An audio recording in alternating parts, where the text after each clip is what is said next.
a sua paz.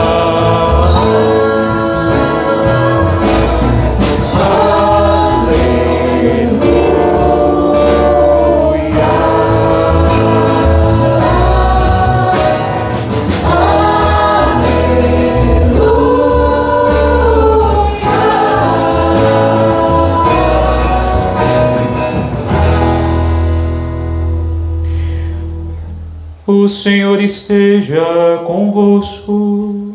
Ele está no meio de nós. Proclamação do Evangelho de Jesus Cristo, segundo Lucas. Glória a vós, Senhor. Naquele tempo, grandes multidões acompanhavam Jesus.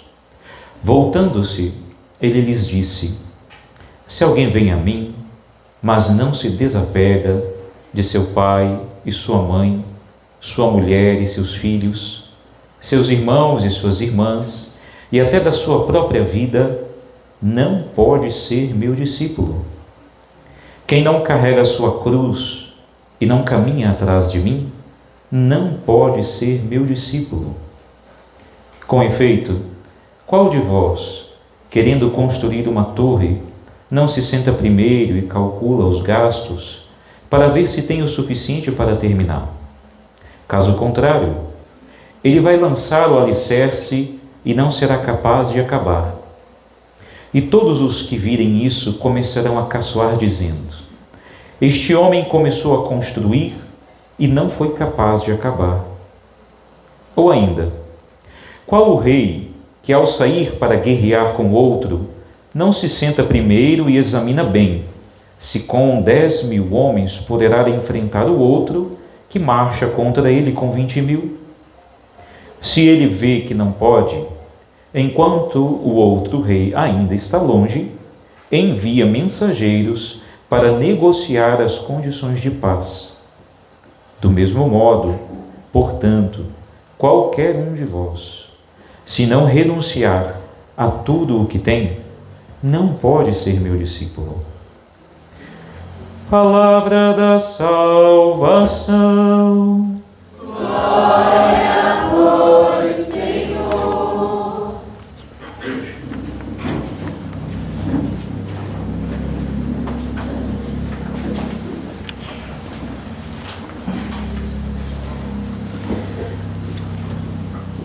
Amados irmãos e irmãs, existe uma intenção de Jesus, do Pai, primeiramente, ao enviar o seu Filho Jesus para depois cumprir essa obra por meio do Espírito Santo derramado na igreja. E a intenção principal de Deus é a salvação da humanidade. Não existe outra intenção de Deus ao realizar tudo o que realizou e que você conhece, que é toda a obra redentora, paixão, morte e ressurreição de Jesus. É para te salvar. E sendo essa a intenção principal de Deus, você já conhece o mistério principal da vida. A primeira leitura diz: quem é capaz de conhecer os desígnios do Senhor? Se Ele não nos tivesse revelado que a intenção de Deus é nos salvar, nós poderíamos nos enganar ao vir à igreja. Porque muitos de nós, quando vamos à igreja e ouvimos a palavra do Evangelho que é dura, nos decepcionamos. E muitos deixam a igreja, como você bem sabe. Espero que você não esteja no número daqueles que um dia vão deixar a igreja, por ver o defeito dos outros, ou por ver qualquer situação desconfortável que você não consiga engolir. A igreja é um instrumento de salvação pelo qual Jesus realiza sua obra redentora. Então, esse é o desígnio de Deus, é o mistério revelado. Então você sabe já qual é o seu futuro. Qual é o seu futuro? A salvação. Esse é o seu futuro. Não adianta você ir a cartomante, tá? Porque ela possivelmente vai intuir alguma coisa a seu respeito, o diabo vai falar alguma coisa no ouvido dela, inclusive, para te enganar, que ele é o pai da mentira. E muitas pessoas já conseguem, inclusive, através da sua capacidade natural, intuir mais ou menos seu temperamento, seu modo de ser, e vai descrevendo as coisas. Nossa, ela falou tudo a meu respeito. Claro, o conhecimento humano dá essa possibilidade, então não se engane. Não tem nada a respeito da sua vida, do seu futuro, que não tenha sido dito pelo Salvador. E, portanto, se essa é a intenção de Deus, te salvar, o que quer dizer? Quer dizer que você é o perdido, a perdida na história.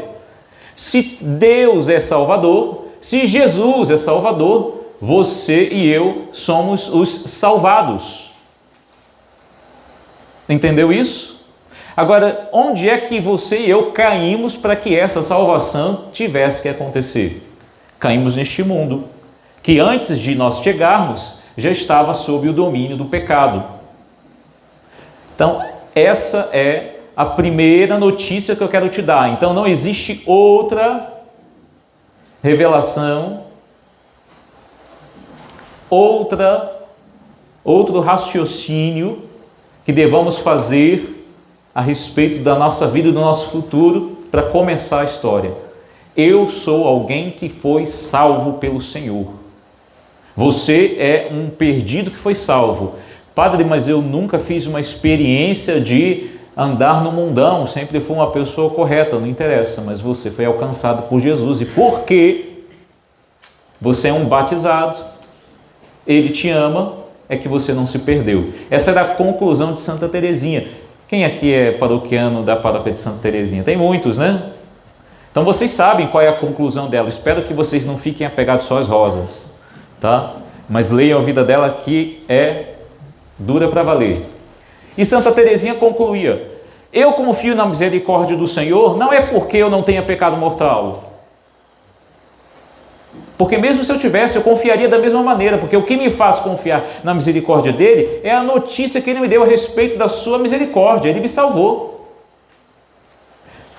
Ela que não tinha pecado poderia confiar na misericórdia de Deus simplesmente se apoiando em si mesma. Bom, eu não tenho pecado, então eu vou para o céu. Não, ela não se garantia, porque ela sabia que a fonte da sua salvação não era ela mesma, não era o que ela fazia, mas era o abandono que ela experimentava, a confiança naquele que a salvou. E ela dizia que conheceu o mundo tanto quanto necessário para rejeitá-lo. Apenas numa visita, quando ela foi passar lá por Roma para visitar o Papa, ela então viu um pouco da mundanidade e falou assim: bom, já basta. Você sabe que ela foi ousada, foi até o Papa para pedir para entrar no Carmelo antes da idade prevista. O Papa não deixa, e isso a faz entrar em crise, né? Teresinha entrava em crise dia sim, outro também. Então ela é normal como todos nós. Mas depois ela foi sendo curada, e justamente por isso, porque ela sentia muito as coisas, os sofrimentos, né, pequenos da vida, ela foi capaz inclusive de ofertar tudo que ela sentia, e ofertar com generosidade. Então ela não se fiava nas suas próprias forças, entendeu o mistério da vida. Você só existe porque foi querido por Deus. Isso daqui não é uma mensagem de motivação. Estou cansado de ouvir mensagens de motivações para ir para fora que não são boas. A gente não tem que viver de motivação, porque em algum momento você vai estar desmotivado e terá que continuar fazendo bem. Em algum momento a química do seu corpo não vai funcionar, mas a sua razão vai dizer que você precisa continuar fazendo o bem mesmo sem vontade. E se você foi bem formado e catequizado, você vai continuar fazendo aquilo que sempre teve que fazer. Sua obrigação de cristão. E pronto, acabou. Não tem essa de ficar se motivando o tempo todo. É bom a motivação, né? É bom estar motivado. Mas em algum momento isso acaba. Em algum momento as motivações externas passam e vai ficar só aquilo que de concreto se sedimentou dentro do seu coração, que foi o amor a Deus, que você treinou a vida inteira. Era isso que Teresinha tinha dentro do seu coração. O seu amor a Deus, a sua convicção a respeito do céu, a respeito da misericórdia. Portanto, Justamente isso, por causa disso, é que nós falamos do que está aqui no Evangelho. Grandes multidões acompanhavam Jesus. Mas ele aproveitou que tinha uma multidão acompanhando-o e logo, sem querer fazer fama, ou que as pessoas se apegassem a ele, ou que ele pudesse obter a simpatia das pessoas, disse: ah, vocês querem me seguir? É isso que vocês desejam? Vou dizer uma coisa, o caminho da salvação, esse que foi revelado, é esse aqui, ó. Quem não se desapega. Então ele nomeia algumas coisas, né?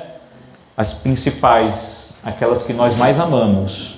Primeiro, então, para o caminho da salvação que foi revelado para nós acontecer na nossa vida, a primeiríssima coisa: se você quer ir até Jesus, ele é o caminho da salvação, mas não se desapega do pai e da mãe.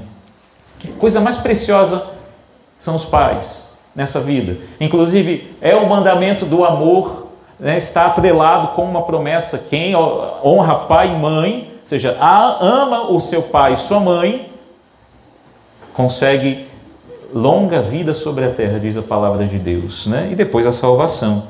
Mas parece que está em contradição, né? Tem que se desapegar, mas tem que honrar. Como é isso? Quem não se desapega do pai, da mãe, da mulher e dos seus filhos, você é casado. Então você vai deixar sua esposa, não quer ir à missa, sua esposa não quer acompanhar a igreja, então você vai deixá-lo de lado, vai dizer: ah, então você se vira. É assim que você vai fazer?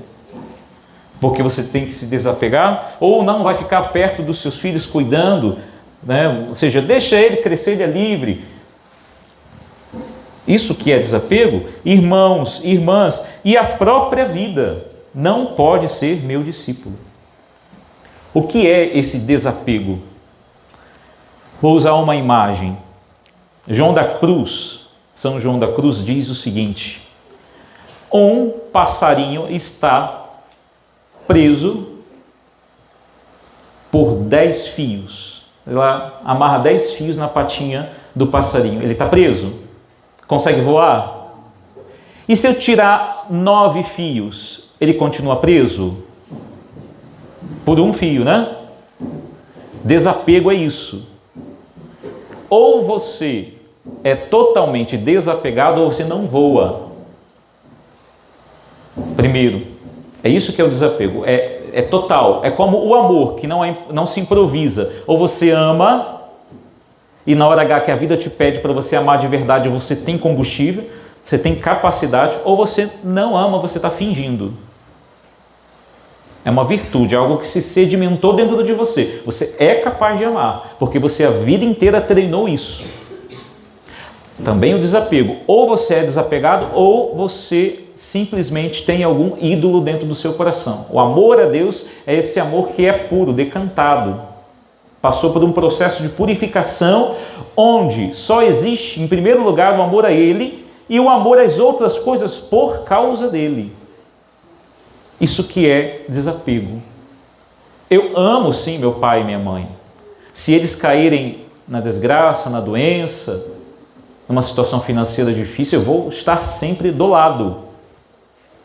Mas eu amo por causa de Deus. Eu amo minha esposa, mas por causa de Deus. Meu marido, mas por causa de Deus. De tal forma que, se uma dessas realidades vierem a me faltar, eu não perco o chão. Difícil? Por que difícil? Porque quando a gente faz a experiência de perder alguém, qual é a sensação? É o vazio, está sem chão. Inclusive, a palavra amém vem de um radical hebraico que significa chão e que dá origem à palavra fé. Amém, eu creio. É o chão no qual a gente pisa que dá segurança. A fé é o fundamento das realidades invisíveis, diz a carta de São Paulo, não de São Paulo, mas a carta aos Hebreus. Se nós não temos fé, as realidades passageiras vão entrar no lugar de Deus. Pode ser a realidade mais bonita, como o pai e a mãe, como o marido e a mulher, como os filhos. Mas se você não tem fé, no momento em que esta coisa preciosa te faltar, vai te faltar tudo. Aqui eu lembro então daquele belo testemunho do Padre Léo, que quando perdeu tudo, ou seja, doente pelo câncer, ele que gostava de brincar, né? Eu tenho dó de gente feia, né? Ele dizia. Aí ele falava assim na última palestra dele: eu tinha dó de gente feia. Hoje eu tenho dó hoje que eu tô feio, porque ele estava lá careca, estava magro, de fralda. Ele dizia, como se ele quisesse dizer: agora que eu também estou feio, eu tenho dó de quem não tem fé, porque eu perdi tudo, mas aquilo que não se pode perder quando se tem, que é a fé, ela não foi embora, ela ficou, foi a única realidade que permaneceu no momento em que todas as coisas passageiras foram embora. Essa é a experiência do cristão de verdade. É aquele que foi capaz, durante sua vida inteira, se desapegar de tudo. E se desapegar, gente, não é você amar menos, não. É você amar com todas as forças. É ao contrário.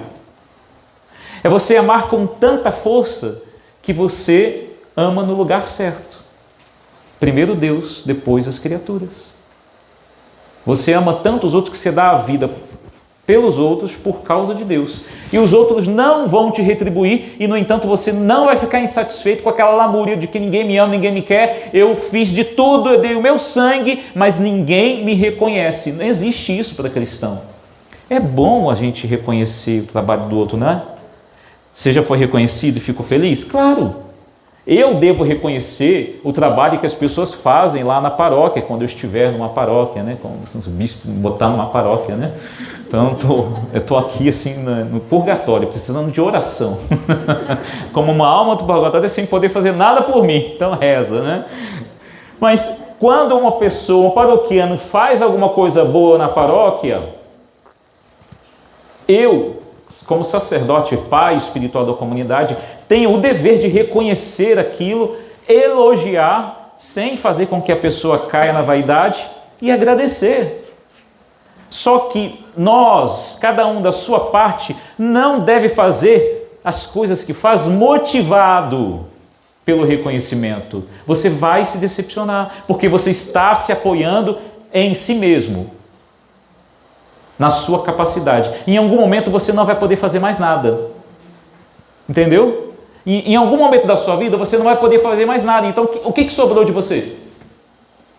O amor gratuito que você ofertou. O amor gratuito. Aí sim você demonstra que tem fé. Aí sim você demonstra que se desapegou do seu ego.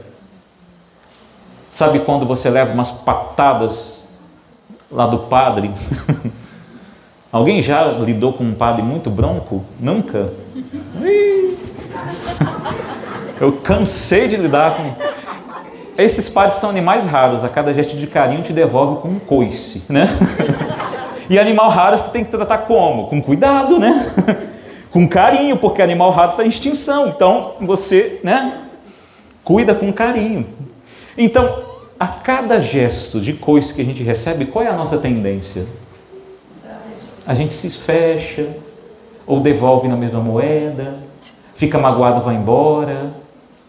Isso é imaturidade. Eu sei que dói, gente, não estou menosprezando sua dor e nem dizendo que as pessoas têm que ser assim. Só que se por acaso acontecer, qual é a sua resposta de fé a essas situações? Desapego de si mesmo, do seu ego. Jesus estava lá na cruz, e eu lembro de Dom Rafael dizendo isso. Ele não estava dizendo: Pai, eu não estou me sentindo muito bem realizado aqui. O que ele estava dizendo?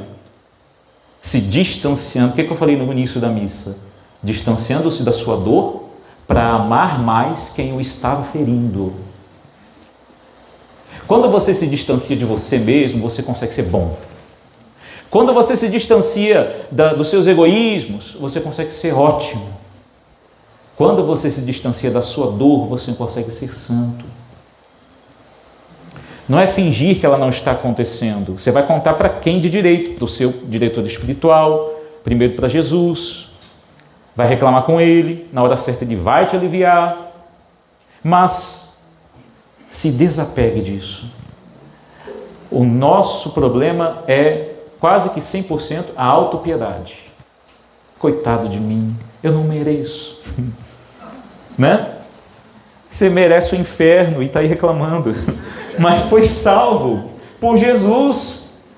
E aí qualquer cruz que aparece na sua vida, você ousa chamar isso de cruz, porque cruz mesmo é aquelas pessoas que estão doentes, sem poderem receber tratamento, câncer terminal, crianças passando fome na faixa de Gaza. Isso é sofrimento. Mas os desafios que você enfrenta são oportunidades de crescimento. Você sabia que tinha um padre, sabe como é que é na paróquia, né? Tem o pároco e tem o vigário paroquial, certo? O vigário paroquial é ajudante do pároco. E São João Maria Vianney, que é o patrono dos sacerdotes, ele teve, certa ocasião, um vigário paroquial, um ajudante. Esse vigário paroquial fazia da vida de São João Maria Vianney um inferno. E daí, né, as pessoas souberam disso depois, porque ele conviveu com esse vigário paroquial durante algum tempo. E quando o bispo quis tirá-lo, ele disse: não, ele me ajuda tanto a ser santo. Não tira.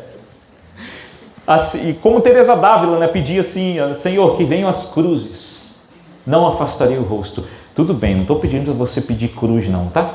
Não pede não, hein? Que ele manda. Aceita pelo menos as que já chegou. Aceita pelo menos, porque já vai estar de bom tamanho. E transforma a contrariedade em combustível para amar. Porque cruz é combustível para o amor, sabia disso? Você se conhece na dor. Naquilo que você sente como dor também, é que às vezes não é dor, você vai descobrir que não é dor lá na frente, mas você sentiu que é, você sofreu com aquilo. Ótimo, beleza.